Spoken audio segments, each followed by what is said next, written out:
Pullman Zamzam dalam Clock Tower. Dalam Clock Tower ada dah orang jawab. Ada 7 hotel. Salah satu dia hotel dia nama Pullman Zamzam. Okey, dalam video ni nak speed pasal hotel Pullman Zamzam ni sebab apa? Dia salah satu hotel yang boleh dikatakan tahun 2025 ni tahun yang pertama fully complete dia punya renovation. Start daripada 2023. Kalau siapa dah pernah duduk 2023 ataupun sebelum 2023 tu, bilik dia lama. 2023-2024 bilik dia ada sebahagian yang lama, sebahagian sedang diperbarui. Tapi 2025 full semua bilik siap dia renovate. Jadi nanti ada masa insya-Allah saya akan tunjuk pasal hotel ni macam mana keadaan bilik dia. Okey, hotel ni yang best dia ada bangunan dia. Tadi saya mak dengan orang kerja dia. Dia ada 33 tingkat. Dia ada 1301 bilik. Kelebihan dia servis dia laju.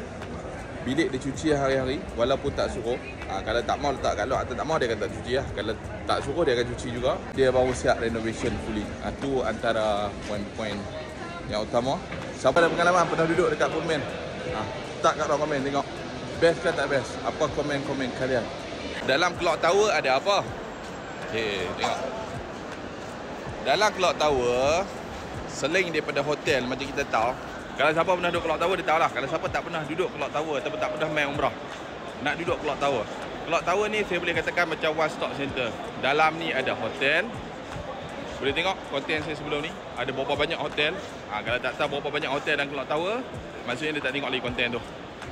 Ada mall, kedai makan, kedai nak shopping, barang-barang, nak beli souvenir, semua ada dalam Clock Tower.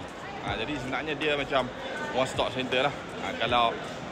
Dan dalam Clock Tower ni semua hotel dia 5 bintang. Cuma dalam hotel 5 bintang tu dia ada beberapa peringkat. Yang 5 bintang premium, 5 bintang yang jimat sikit, yang biasa, lebih kurang macam tu lah. Dan jadi siapa nak tahu apa-apa dalam Clock Tower ataupun nak ada persoalan nak tanya, letak kat ruang komen. InsyaAllah sementara saya dekat sini, saya akan bawa share selagi saya mampu. Jangan lupa letak kat ruang komen. Jangan lupa juga like, komen dan share.